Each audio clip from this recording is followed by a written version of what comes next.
I forgot to tell you guys, my fire escape is usable. Did somebody use it? Oh. Yeah, I was working in here the other day and I saw something out of the corner of my eye and there was a man. I just saw his feet or his Oh, feet going up and there was a man using it and I was like, "The heck?" What the? I think it's a construction worker. I still you Yeah. can see the rust from my window. I would never use that. I don't know if I'd use that or burn in the fire kind of thing. So, yeah, now I'm like, do I need to lock my windows?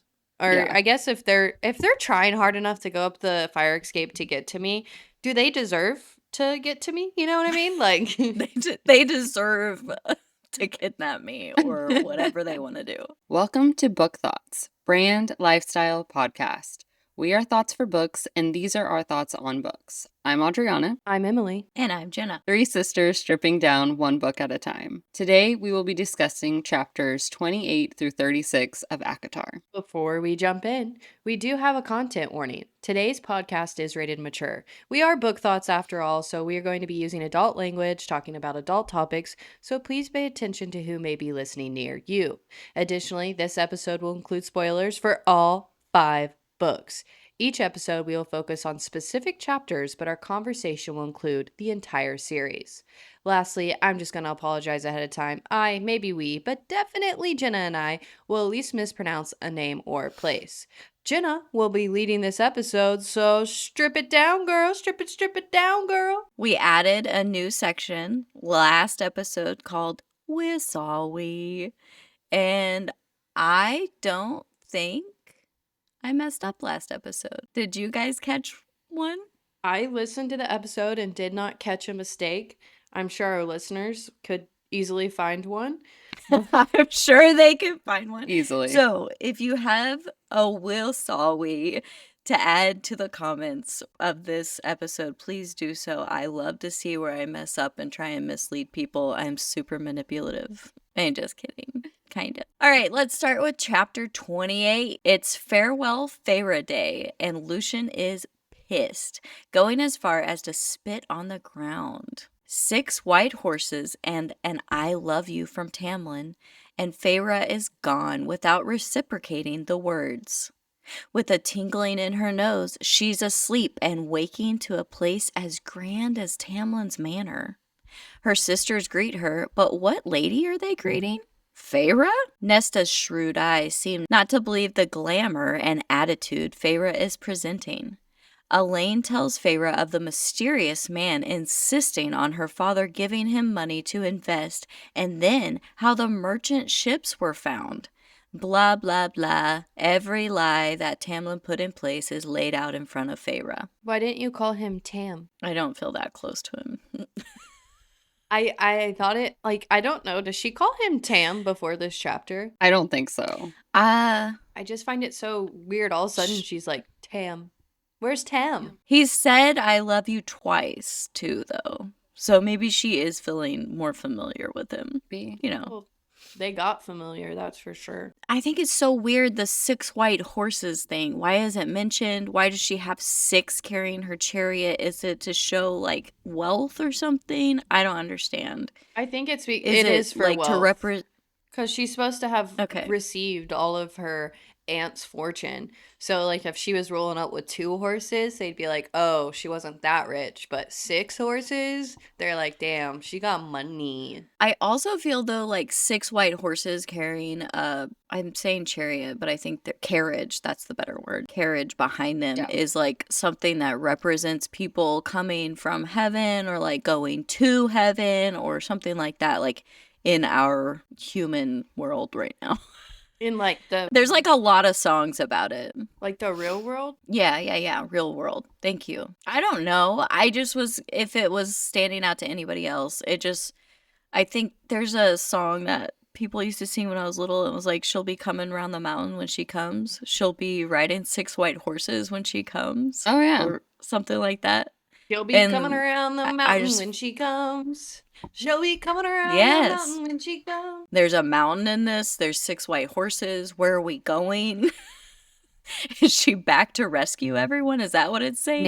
I don't know. Maybe that is something that nobody caught on to, though. It could be Oh, like a yeah. symbol of her death. I didn't even think about it. I was just like, oh, you know, she's got this grand chariot she's coming in because she's got so much baggage that she doesn't even realize until the footman's like starting to take it. She's like, oh, he left me all these Yeah. treasures and wardrobe and First, I think it's something I'm just reading too much into. yeah, I think that is actually 100% true. But the first Google says that 6 horses, particularly in feng shui and artistic contexts, represent speed, strength, bravery, and success. All right. Do we give Tamlin a pat on the back for that? No, we give Sarah if she meant to. Oh, also, I think I need to go back and admit that it probably wasn't Tamlin that put her to sleep, but the veil magic, like you guys both said. Because obviously he's not here, and she feels the tingle and immediately goes night-night. But why doesn't she go to So- sleep when she crosses it herself? I don't know. I asked that same question. After the chapter that I redid, I was like, so why is she not having that same reaction? Well, it makes me Instead think of, that you like- are right, that it is Tamlin Yeah. putting her to sleep or it's the fairies putting them to sleep. I could see Tamlin being like, I don't want you to be able to go back to your home from where I live. And then when she was leaving the manor, being like, hey, make sure you put her to sleep so she can't try to come back here. Although it obviously didn't work because she was very easily able to find the manor. I mean, like, it took her less than the travel with Tamlin. Like, it took her less time. Yeah. Although it I took don't her know. 2 days to find the hole in the wall. So like all I can picture is her for 2 days going. I know. And for those Miming. of Just you listening, miming all around. yeah, for those of you listening, it looks like I'm mining a wall, an invisible wall. Miming. Miming, yes, miming. How would it feel to not recognize your own sister? How would you guys feel if she showed up and you're like, she's been gone 2 months, 3 months or something, and you're like, hello, and your lady. She's all fancy. She's coming in with a little even like hat or whatever that Alice put on her that she was like, this is just decorative, right? How did she get, like, how malnourished was she? She was like an ASPCA commercial and then like freaking showed up in a ball gown. So I could see you being like, I'm used to just this malnourished Feyre, and then she shows up and she's plump. She's got a little bit more color Yeah. to her.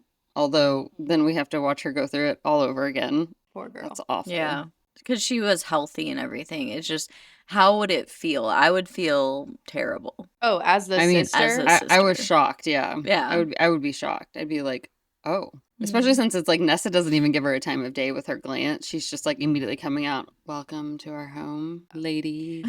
I also think it's interesting that Tamlin's like plan to keep Feyre safe was to send her back to the mortal realm, when if this curse can't be broken and he's gonna have to go serve Amarantha, isn't the whole goal to eventually invade the mortal realm and kill all the mortals? It seems like the mortal realm might be like the least safe place for her to go. Nah, Yeah. No, that's for another time.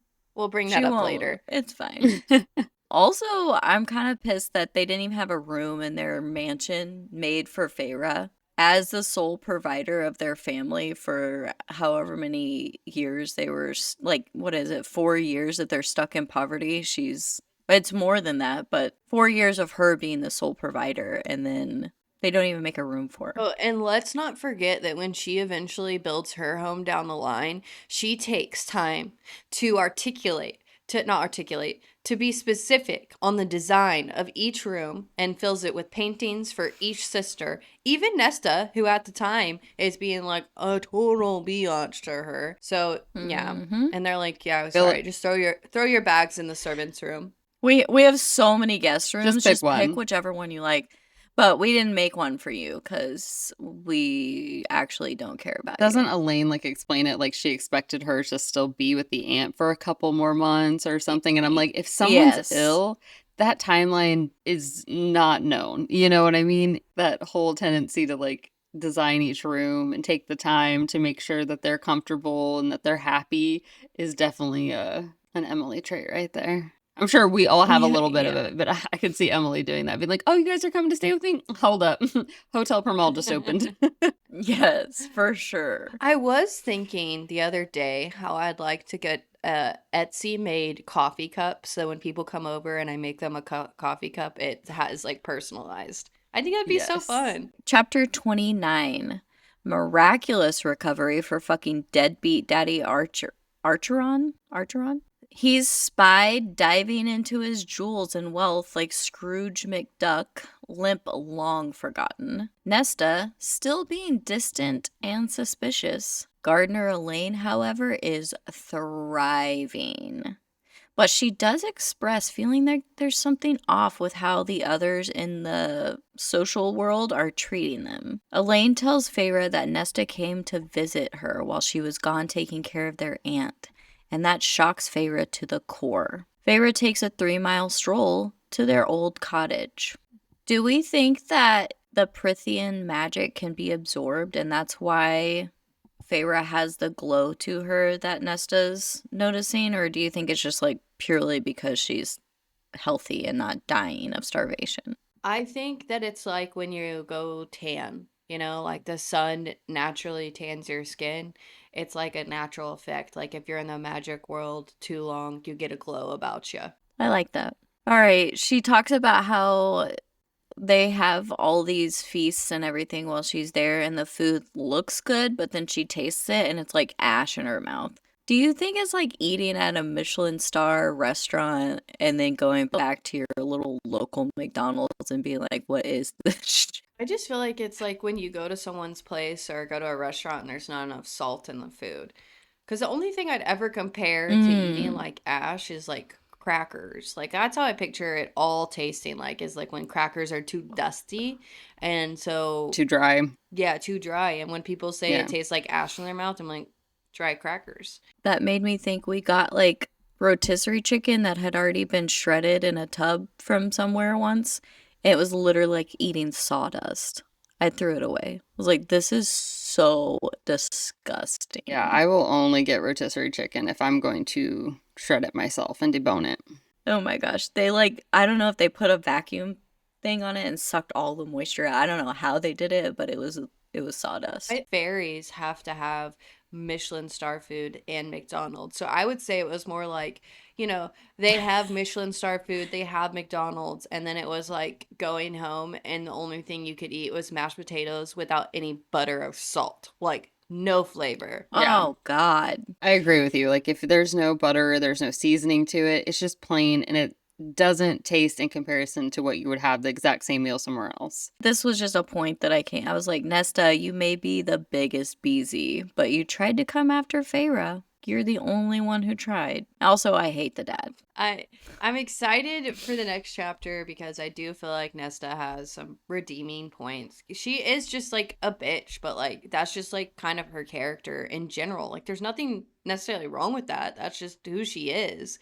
And yeah, the dad is just the worst. Like I Mm-hmm. get that Tamlin took the time to heal him, and for Feyre that obviously meant a lot because she literally word for word stated like that would have been enough to keep me happy forever that he healed my dad. But yeah, there is not a single redeeming quality about their father, and he didn't even say goodbye to her later on. But I think that I is the start of, because at that point Elaine remembers. And so I'm wondering if like he's frantic and so he's trying to one figure out his whole fortune thing. He's afraid he's going to lose it because we know that's a big part of his character.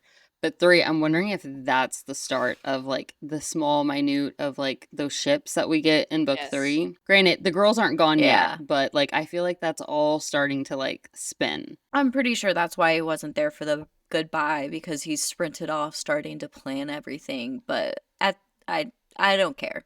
It's I'm not good sorry. enough. I just don't care. It's just not. Something I highlighted and that I loved in chapter 28, going back a chapter, I'm sorry, but like it leads into what we were about to discuss with Nesta and those little sprinkles of what we realize with her character.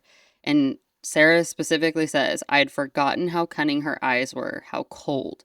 She'd been made differently from something harder and stronger than bone and blood.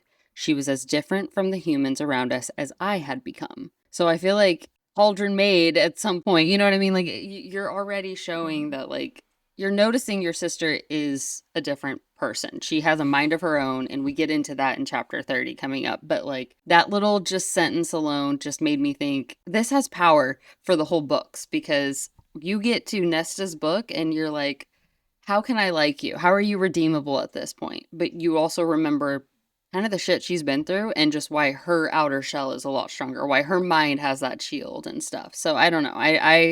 I still don't hate her as much as like I can't forgive the father. I would like to say, well, Nesta, I can forgive. She owns her shit. I don't ever see the father do that. Yeah. He tries to Yeah. save them in his own way, try to be like, will you forgive me? I'm going to save you. But it's never asking for forgiveness, which I think is very different.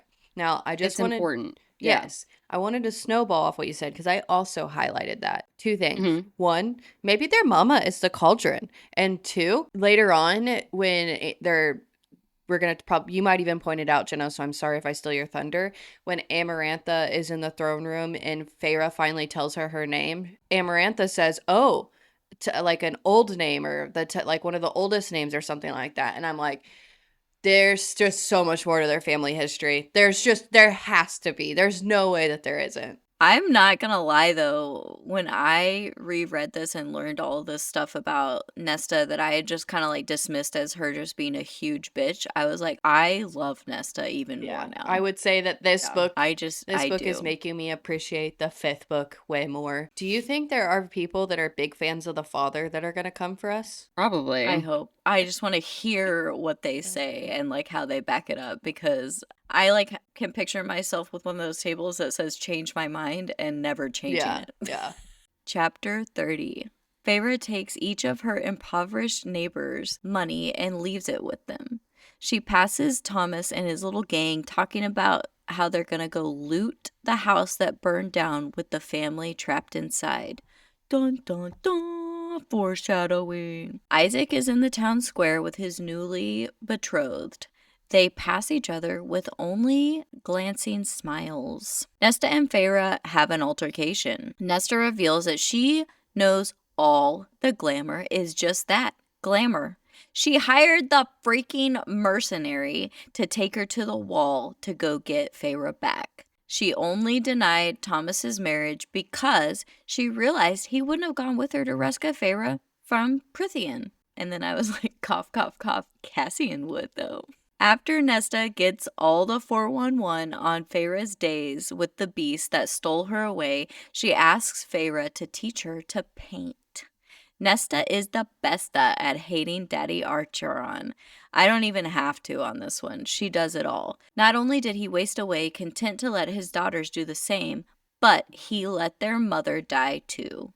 Is this not the golden opportunity for Feyre to be like, oh yeah, let's trade painting for reading and writing lessons? Sure, I'll teach you something, you teach me something. Yeah, that would have been great. What? Why? And she was already kind of embarrassed though, because Elaine's like, you didn't get my letters? And she's like, even if I had, then I wouldn't have been able to read them. I still would have pointed it out. I would have been petty and been like, you guys, I've tried learning on my own, and that's only gotten me so far. So no, I did not get so said letters to read. You just got a letter. I wonder who it's from. She's literally like, I truly don't know. Someone tell me, because I can't read the name. Someone read this to me. Yeah. I'm just saying, like, Feyre knows how proud Nesta is about everything. Yeah. And she's sitting there saying, hey, will you teach me something I don't know? And she doesn't be like, oh yeah, here, like, I also don't know how to do something that you know how to do. Just teach me. This was genuinely the moment of like big sister with Nesta. Because yes, she's strong. Yes, she's cold. Yes, she's, seemed as heartless or whatever. But at the same time, like, she wasn't going to just let Feyre go. She was going to do everything she could, because she just kept repeating, that's not right. This isn't right. Nothing about this is right. The treaty, none of it. And I just love the links that we know that she truly did care and go for her, to try and save her, to try and figure things out. But at the same time, like, even also with the small little like, hey, by the way, Nesta, maybe you shouldn't marry Thomas because he's a piece of shit. Sorry. But no, you know what? I'm not sorry. He was a piece of shit. Anyway, So Yeah. reality is like I'm glad that like that moment happened between just them without Elaine there, because it was a true big sister moment. Yeah. She wasn't going to stay with Thomas because he wouldn't have helped save her, and like you said, Cassian would have. There's little breadcrumbs for Nesta all over these chapters, and her personality, not just her personality, but once again going back to who she was. We know the glamour didn't work on her, and Feyre just says, well, it's her, steel mind, nothing can pass over that. But no, Right. there's a reason why the glamour didn't work on her. How are we Yeah, going there has to be. How are we going to view Elaine with any of these next books? Even if Elaine is not the main character of her own story, you know what I mean? If she's just another kind of background, I'm very curious if we will still know more about, because we know what she becomes. So I wonder, like, are we going to see her in this, like, innocent, docile type of manner, but, like, really understand why she is the way she is, too? I hope that she just completely comes out of her shell or something. If this next book is about her, which logistically, logically, everything leads to, if it's not this next book, she has to have a storyline somewhere, right? Like, you can't do Right. two sisters, leave one out. So I just hope that she gets a lot more fun of a personality, because the biggest personality she has in the entire series is right here. These Yeah, if she chapters. chooses herself, I'm fine with that. Yeah. I don't care how Sarah writes her in that sense. I just want more than feeling like she's I don't know. You're right. She's very flat Aloof. compared to the other two. Feyre says something in the books, and it's like looking when she goes back to the cottage and she sees it as a prison, but she tries to adjust her perspective to see it how Elaine saw it, as hope. Because when Elaine talked about missing the cottage and missing how it brought them together, she still remained hopeful in that area. And Feyre's like, I can definitely see who was the stronger out of me and her in that scenario, Yeah. and it wasn't me. I think Elaine is supposed to represent the optimistic, always hopeful, always seeing the bright side. Like, even if we're in poverty, we're together and we're moving on. She is dull to me because she's not used as much in the storyline right now, but I think she has her place. We'll see. Yeah, but when you become an oracle and you see the future, that's going to change your outlook on a lot of those happy moments only. Or like you said, trying to be more positive, I Yeah. guess. Trying to be positive, So but I'm I already saw curious. you die. Yeah. Sorry, you're not coming There- home, honey. Yeah.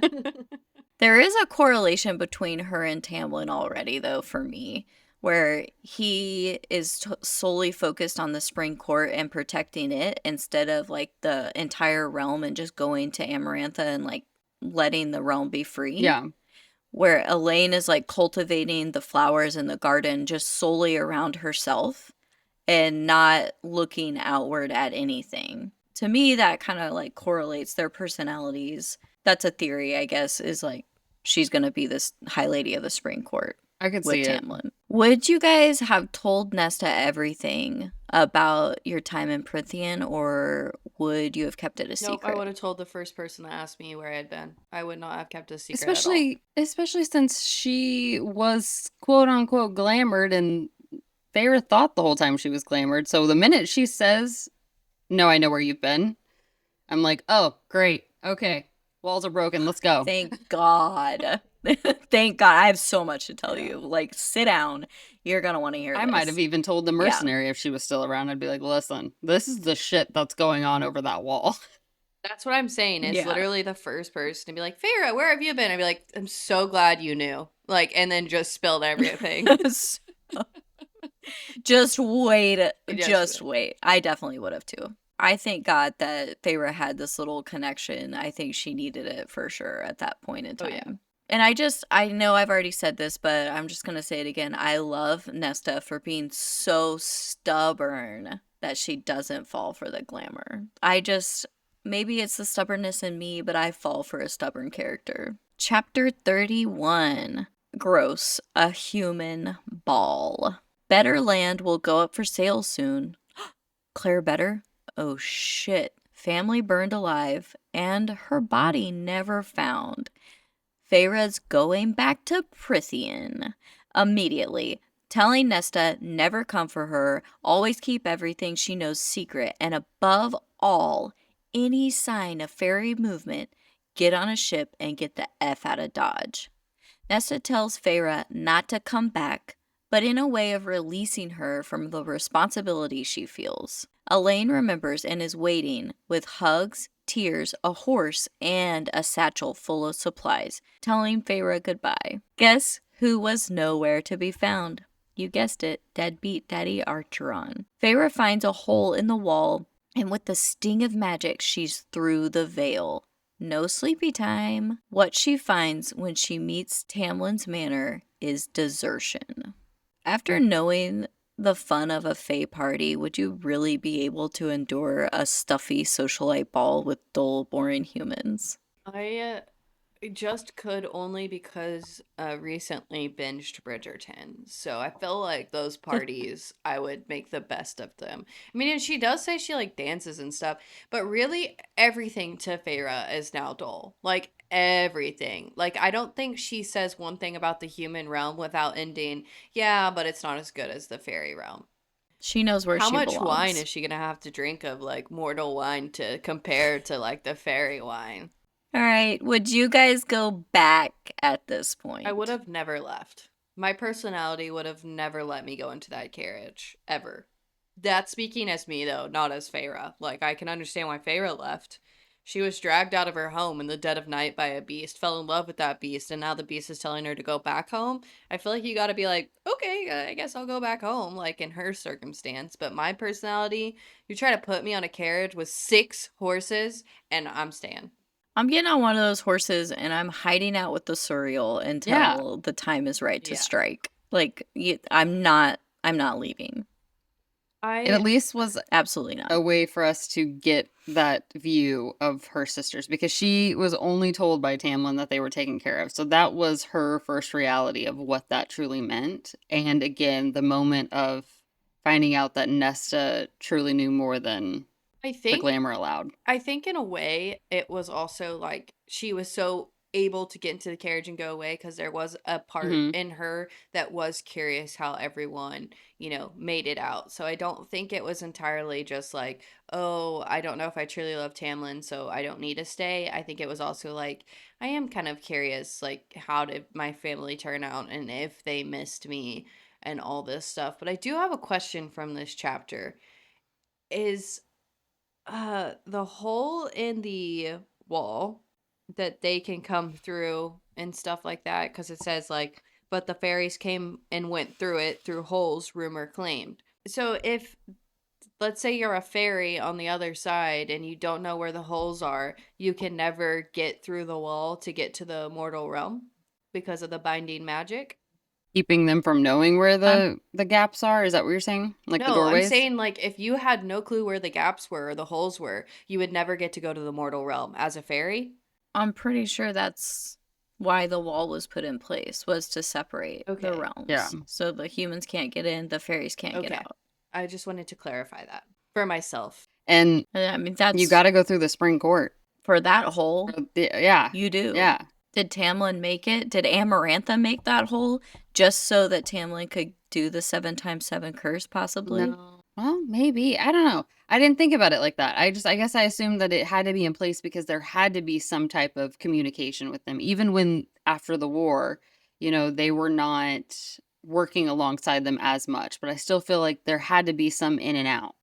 You have to go through the spring court for Oh, any of those holes because the mortal realm and the spring court are Yeah. what are wall to wall. okay, Unless you cool, can cool, cool. transport because that's your power or something. I don't know, but for the gate itself, I would Or assume. you find one of those ancient caves that transports you Could immediately you get to on a somewhere ship? else. Could you get on a ship and just go around? Or I need to look at does the it map. like I don't know. does it like go all the way? Now I have more questions. No, I'm kidding. All right, is Tamlin a prick for saying I love you and then sending Feyre away? Like, do we all picture the Airbud scene where he's like, get out! Get out of here! Or is he the real one who's going with the if you love something, you gotta let it go philosophy? Where are we putting Tamlin at this point? I'm still 100% on the Beauty and the Beast stance here. When he shows her the mirror and he's like, I'll let you go even though I know you're the end of my curse. Or the key to my curse, sorry. Oh my god, I forgot about that. That's that correlation whole right thing to there. me is... So we are like, I love you, but I know I love you, so I'm setting you free. You gotta go. I just love that she wants to say it because she does truly think she's falling for him. But it's like she can't say it. And I'm like, that's a flag. That's a sign, girl. You don't know it yet, and I can forgive you for that. That's fine. But I love what we know as the readers now. I love Emily's face while I'm like trying to defend Tamlin. She's just like frowning. Well, I'm like trying to decide if I think that it's positive or negative or just neutral. Like, I can't tell if it was selfish of him to say that because he is sending her away. Like, what's the point? Like, you, in your mind, you're never Yeah. going to see this girl again. Why are you even saying I love you?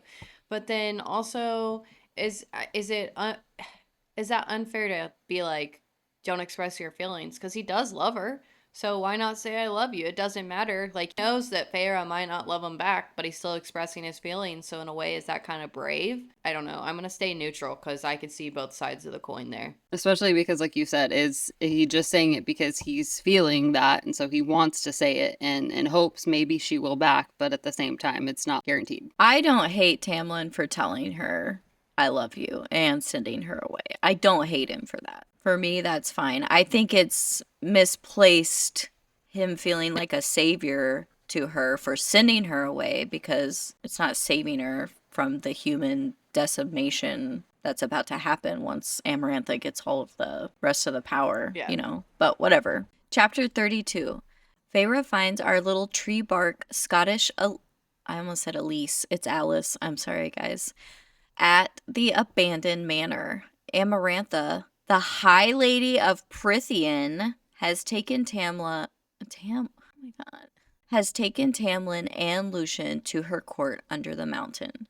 The 7 times 7 years were over, and the High Lords have been summoned to watch Tamlin be broken. And now we're going to get a little bit of a history lesson from Miss Alice. 50 years ago, Amarantha came as an emissary to make amends for her actions during the war, promising the High Lords more trade and sharing of assets with Hybern. The never-fading flower is what they called her. She was Hybern's greatest general during the war. Now, Clythia, is that how you say it?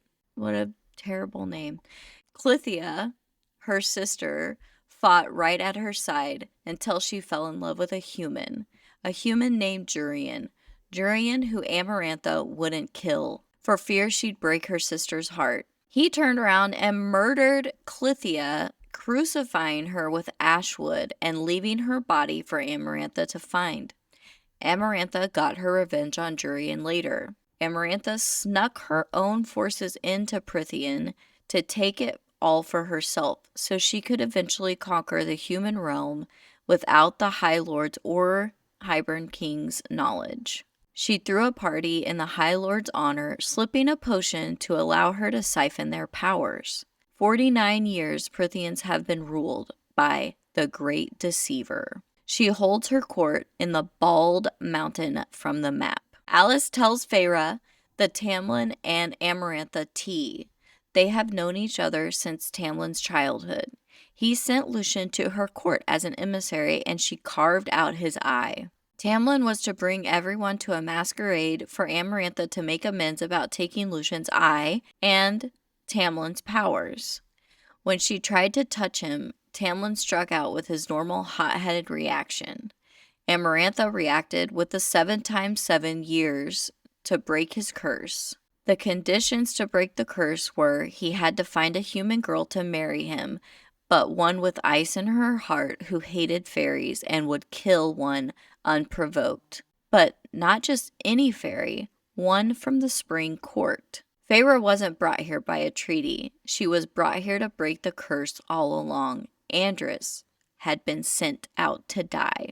Amarantha has killed 3 High Lords already, Day, Summer, and Winter, for even whispering about trying to take back Prythian from her. Had Feyre said she loved Tamlin and meant it, his power would have been freed instantly. 3 days before the 49 years was over is when she was sent away. Alice is pretty sure Amarantha can't access the High Lord's powers, but she has powers of her own and she's clever. Tamlin can take her at full strength, though. He's a High Lord after all. Alice is pulling up her kilt and taking Feyre under the mountain, lasses and lads. I do think Alice is being a wee bit unfair here. Seriously, I was like, why is everyone being straight pissed at Feyre? Like, Lucian is so mad at her, and Alice is so mad at her. I'm like, what? No, like, why are you guys mad at the human who knows nothing? Like, she didn't know any of this. Also, I just think it's so funny because I just picture someone out there who's like our biggest fan named Clithia who listens to this episode and she's like, okay, we're listening to their podcast again. My name is not stupid. I didn't say it was stupid. I said it was awful. What is the fading flower nickname? Is this Tangled? Oh, never fading flower. Like flower gleam and glow, let your power shine. Is that what's going on? Does she have Mother Gothel flower hidden somewhere? What's going on? I don't remember I don't why understand she's called why- that, if we ever know.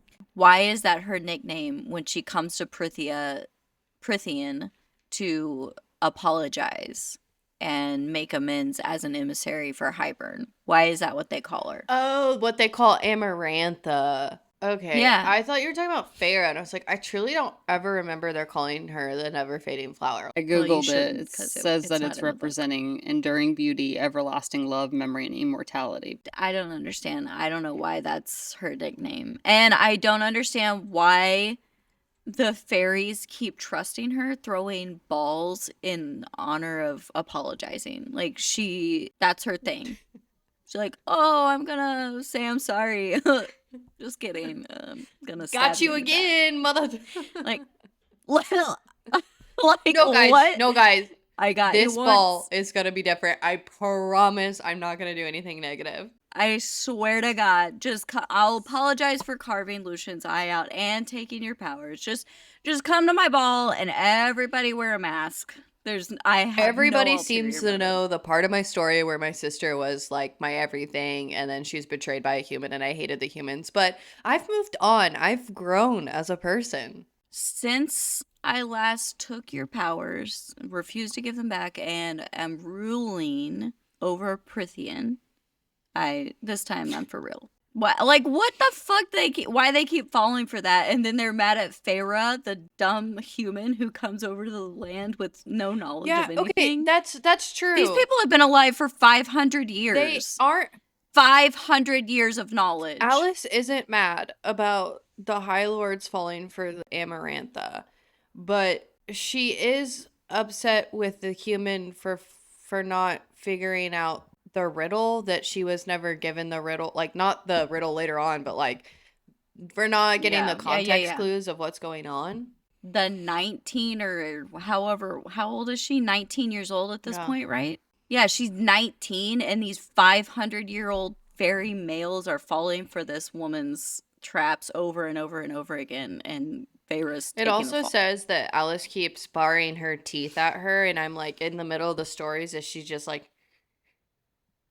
Yes. Also, why don't we just pivot and go to Hybern and get the potion that she used on the High Lords and use it on her? Why is no one doing that? Because the King of Hybern obviously doesn't care about Amarantha, like, going bad. Like, he's for her going bad. So he's not going to help out the High Lords. I'm just saying, it's wild to me that all of these Fae don't have a way to just sneak in there and maybe grab a potion and do the same thing Amarantha did. They don't, because they're stuck with her, like being slaved to under the mountain. But also, Jenna, do you not remember when they tried to sneak in and what happened with that in book 2? It ends with sisters and the cauldron. Know, Emily. It's just crazy to me that nobody's trying anything and they're just like content to be slaves for 50 years. I don't get it. I can't abide. I don't feel like nobody's trying though. I just feel like I don't either. we're just not getting that in the book, but there's no way everybody's just sitting on their asses not trying to get out of this, because everybody's losing from this scenario. I think it's her loopholes of the curse. Yeah. She has a lawyer that does in fact help her make her promises. And once again, we've always said that, to get a lawyer to help make your binding magical contracts. Yeah, you gotta read those fine Dude, prints. it gets you every time. Chapter 33. Armed with a full quiver, 2 daggers, and a bow, Feyre and Alice reach a cave, an ancient shortcut to under the mountains. Alice's rules. Don't forget, Feyre will promptly ignore them all. Number 1, don't drink the wine. Number 2, don't make deals with anyone. And I mean anyone. Number 3, don't trust a soul, not even your Tamlin. Your senses are your greatest enemies. And then Alice does reveal there's one part of the curse they still can't tell Feyre, but to keep her ears open. Finding a small opening in the cave wall, Feyre takes it. Damn, the ACOTAR's bony fingers have unfortunately clasped on to Feyre's arms. I just like, we know we can't do Alice's first rule. We're always drinking the wine. Oh, 100%. We can't do that one. But my issue is that she warns her about her senses again, and then she's like, keep your ears open because you need to be listening. Your ears can betray you too. Yeah, I mean, for sure. But I get that she needed something to like try and put the puzzle pieces that they can't reveal yet to her. Is the thing that Yeah. they can't reveal that Tamlin's heart is made of stone? It's not in these chapters, and I don't remember. Maybe I know that is a big part of it, but I don't remember if that's the one. I feel like I been so can't think long. of anything else that would be like A big That's secret. the only Yeah. thing that makes sense. I mean, it's mentioned one Yeah. time before this in front of her, but I don't. And who says it? Who says it for her? Was it Reese or was It's it Reese. Lucian? It's Oh, It was Reese. And I would say that even if someone told me not to drink the fairy wine, You still drinking I'm it, still girl? drinking the fairy wine. I'm know. not going in Like, here there's- to my death without being like, I'm having a little fun. Yeah. And also, Yeah. I did notice this time reading, I thought Feyre just flat out ignored Alice's, like, don't make deals with anyone. But she does put the caveat, and I forgot, it's like, unless Yeah. your life depends on it. And her life Yeah. depends on every deal that she makes. Yeah, she's not going around like Ator or Ator, will you make Yeah. a deal with me? She's not asking that thing. Chapter 34. The Ator takes her straight to Amarantha sitting on her throne. And then just a little description of Amarantha. Red gold hair, ruby lips, snow white skin, and ebony eyes. Wearing a necklace of a finger bone and a ring of an eye encased in crystal. Tamlin is sitting on the throne next to her, but has no reaction upon seeing Feyre. Feyre says, I've come to claim the one I love. I've come for the High Lord, Tamlin. Still, no reaction from Tamlin. Claire Better's carcass is still on display after being tortured and killed. Tamlin claims that it's all smoke and mirrors from Rysson and he's never seen Feyre before. Amarantha talks to her eyeball ring, calling it Jurian and saying how it's such a pity his human side piece never tried to save him. Amarantha wants a bargain that will include 3 tasks to prove her love for Tamlin. Feyre makes amendments to the bargain. She'll complete the task, but only if Tamlin's curse is broken, and she and Tamlin and all of his court get to leave under the mountain forever and be free. Amarantha gives her a way out to be able to answer a riddle, not even having to complete the 3 tasks, and he'll be free instantly. But if she answers it wrong, it's the Claire Better treatment for her. Plus, if she fails a task, she'll die within the task. She'll have 1 task to complete every month, with nothing but simple housework in the meantime. Feyre agrees, and the Ator begins a welcoming to Amarantha's court, which apparently is just having the piss beat out of you. Oh, and 34 gives us our first watery bowels count of this section. I was about to say, it's not of the series. I think we're up to 3 watery bowels. I Yeah. think you're right. And earlier it said Tamlin vomited when he saw Lucian all beat up, which isn't watery bowels, but it once again is a mention of throw up. So I don't know if we're going to do a throw up count, Yeah. but watery bowels, 3. Well, Lucian's thrown up and Tamlin's thrown up as well. So Tamlin's protection, I just can't get behind. I mean, where do we see him helping her He never in any does. ways that he can? No, he never Where does. So where are one we of seeing the that? comments on our post that was very anti-Tamlin, for those of you that are pro-Tamlin, the post was anti-Tamlin. And in it was just talking about, like, if he would have stood up for her, then Feyre would have surely died, and he would have surely died. And then it even mentions that Rhysand, like, remember, he lets Claire go through all this torture and stuff. And I wanted to ask you guys, because doesn't Rhysand later say that he got into her mind to where she couldn't feel any pain and kind of answer the questions for her? So, yeah, she died, and he did kind of allow that to happen in a sense, but also he didn't let her get, like, actually tortured. Yeah, and he thought Feyre gave him a fake name. He didn't know she was a real person when he gave the name to Amarantha. He's like, I never dreamed you would give me a real person's name. And he didn't do anything to Claire. Amarantha did it all. I don't think that it's fair to put that blame on Rhysand. And I can see people saying that Tamlin's being smart about it. I can see that argument for sure. Like, he's not, at that moment with Rhysand back at the manor, he was not wanting to put Feyre's life at risk just to stand up in his pride. And then here, he's trying to maybe in his mind figure out a way out of this. But I would still rather, and maybe I'm just too passionate of a person, I rather someone just, like, blow up and we all die because they fought for me than to sit there and do nothing.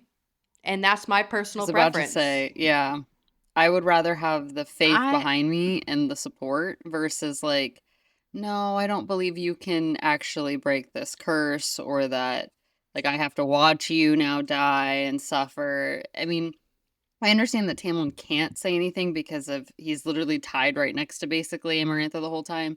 And Rhys isn't the only one who ends up helping her. We do see along the way that people do start slowly trying as much as they can, but at the same time, she has to break the curse. So I think Rhys is the only one who actually, like, believes she can. But I also don't agree with the fact that Tamlin thought Rhys would immediately kill him and Feyre.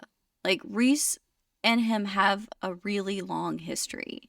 They know each other. It's not like this is Tamlin's first time meeting him and he's all scared of the big bad Rhysand, and it's just, there's no way Tamlin really thought he was gonna just kill everybody and not give him a way out of the curse. Rhysand doesn't want to be stuck under that mountain. But Tamlin doesn't know that. Tamlin thinks that he has an idea of Rhysand has built his own image here.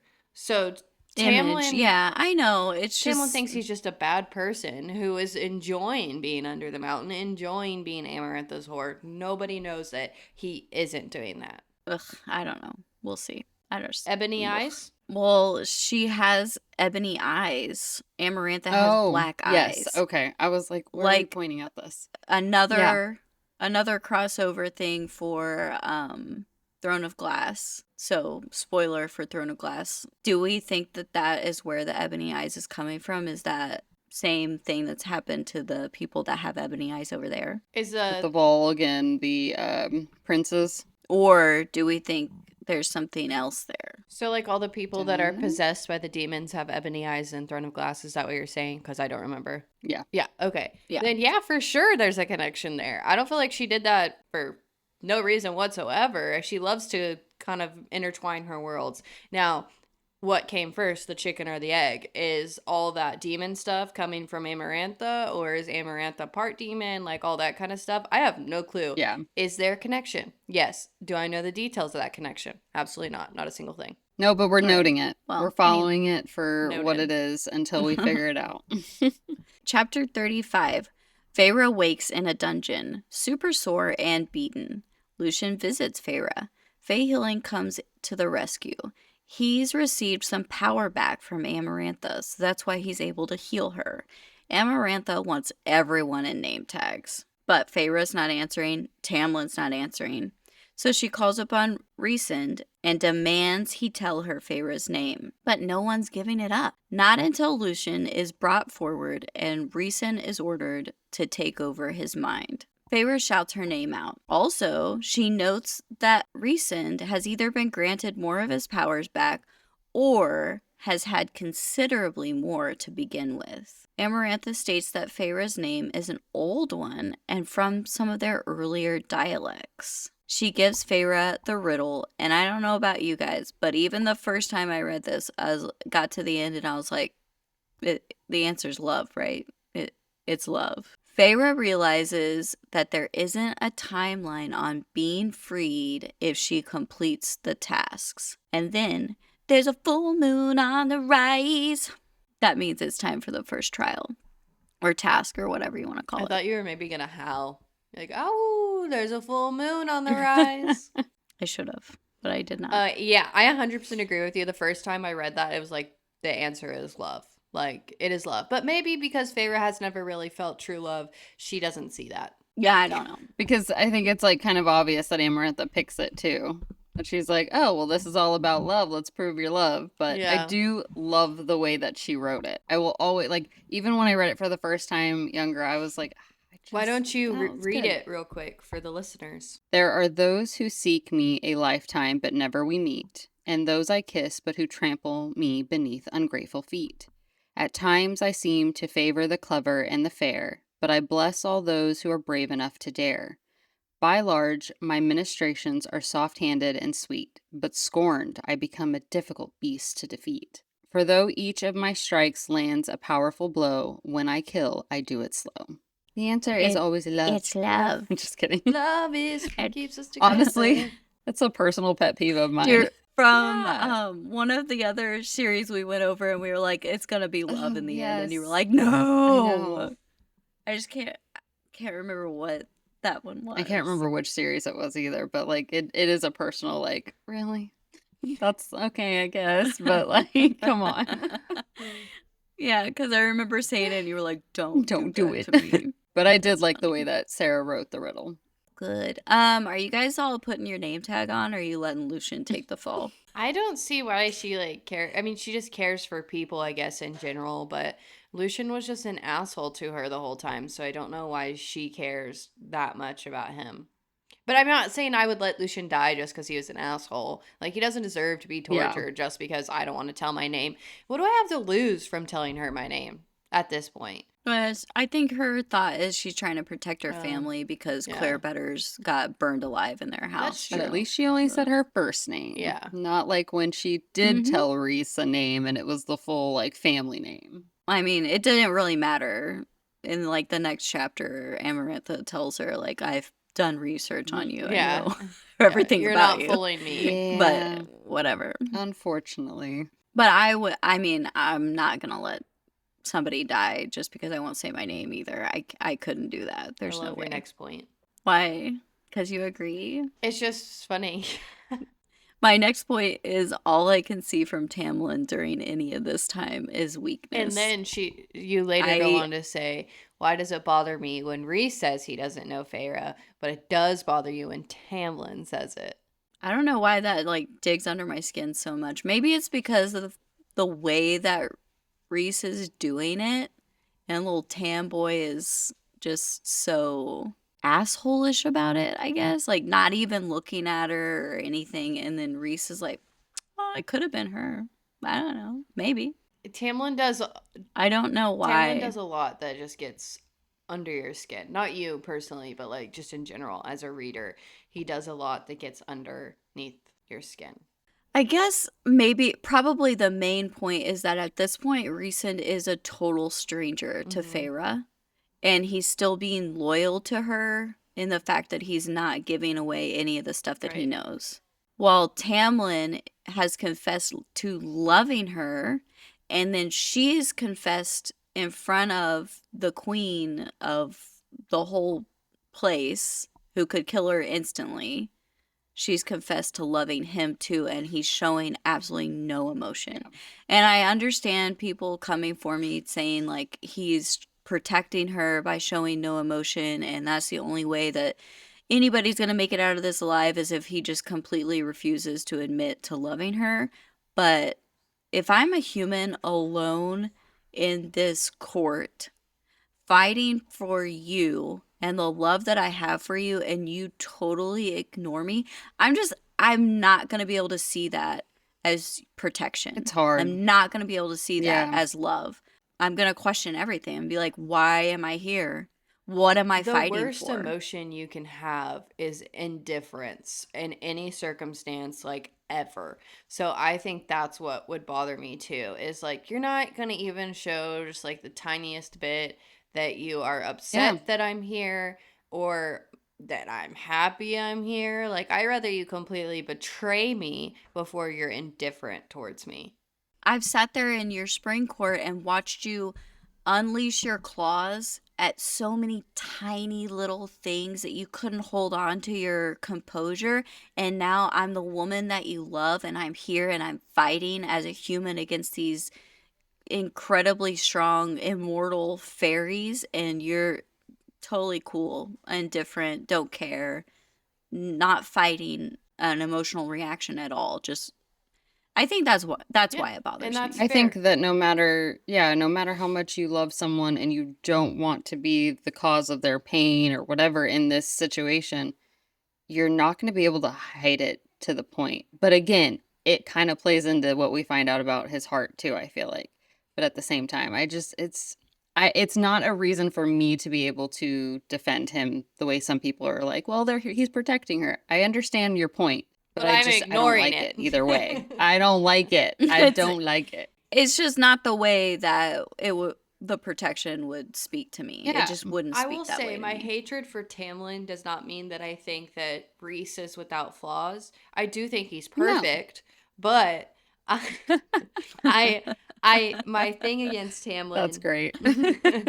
I can see both sides, but I'm going to ignore one side because I like the other side so much better. And that's just the way it's going to be for me.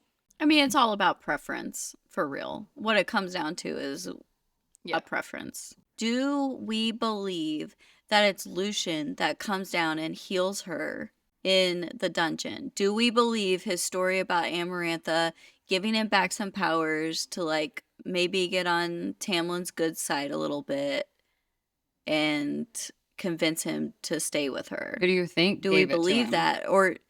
Or do we think it's Rhys glamoring himself as Lucian because she would trust Lucian to come down and heal her? And I know later Lucian and her actually have conversations, but we also know Rhys can put stuff in people's minds. So, like, I don't think I ever thought, I never questioned it, but I mean, that is plausible. I'm not saying it's not possible. I just don't think I ever questioned it. I never did either until the reread, and I was just laying in bed and I was like, oh my gosh, what if next, when she's fighting the worm, we hear Lucian yell and save her life?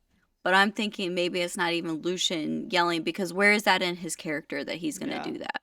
I think their friendship is forming. It's just still what it is. You know what I mean? Like, I don't know. I guess because I didn't initially question it, but it is a valid point because you're right. It could very well be a glamour to trust him. But at this point, I just thought it was like the small hope of beginnings of their friendship. I thought it was just he saw so much of his past lover in her, like having to watch her death be put on display. So I thought it was like kind of that scenario. It can totally be Lucian. It can totally be him there helping. But it just makes it such a point where she's like, I never saw him use magic before, even once in the court. Like, where did this come from? And then he just gives this like little, oh, well, Amarantha gave me back power because she was trying to get on Tamlin's good side kind of thing. And I'm just like, I don't know if that sounds like Amarantha. Yeah. Amarantha throws balls and parties to show that she's amending for things. She doesn't grant power back to anybody. Chapter 36, Trial Time.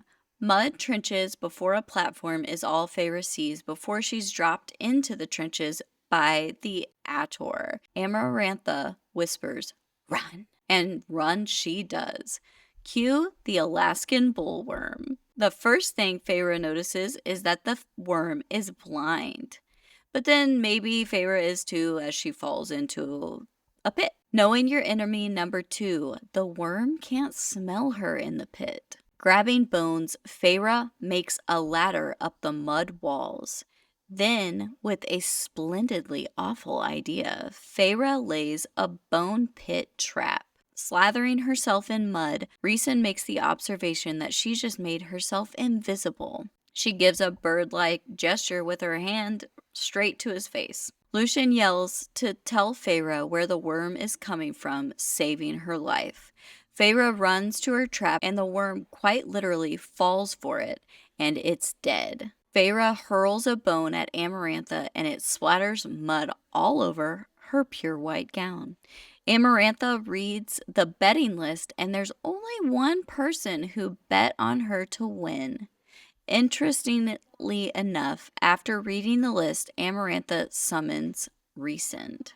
That I will never, ever be able to picture this scene as intended. It'll always, always be the SpongeBob episode for me. I'm sorry. It just will. 100%. There's no way around it. Alaskan bullworm. bullworm.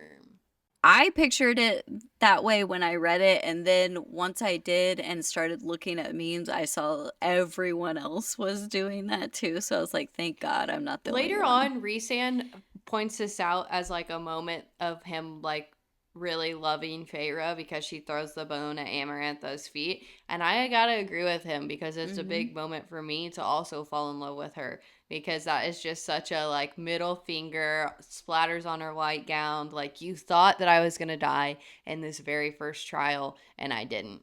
I love that too.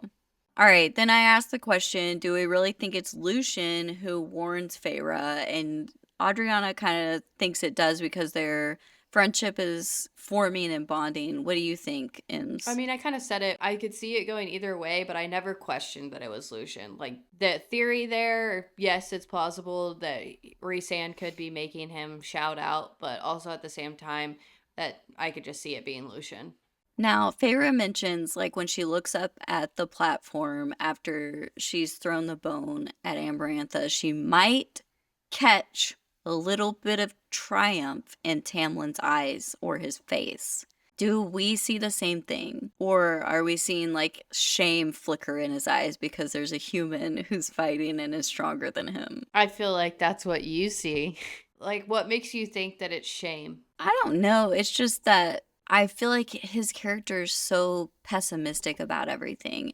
And every time he has to go fight a beast on his borderlines, he's like so distraught about it and like, this is all my fault and I should be better and I should do more. And now he's watched this pretty much insignificant human in all of their minds defeat this giant worm that even fairies are scared of. And didn't think nobody thought she would survive.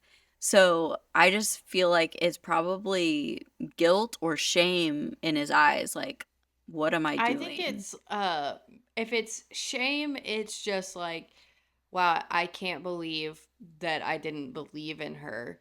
Not necessarily like, oh my gosh, this human is more powerful than me. I don't hate him that much to think that little of him that it would be instantly like, this human is better than me. But I do think it was more like maybe pride in Feyre, but also genuine shame of like, I should have believed in her a little bit more than I have previously. I mean, she got two more trials, and I don't think that anything else flickers. Ladies and gentlemen, if you thought that anyone could hate Henry or hate someone as much as I hated Henry in the Everflame series, you were wrong, because Jenna hates Tamlin. She gave him a not chance saying I in the actually beginning. Yeah, this is his second chance. I don't actually hate him. I just hate him for Feyre.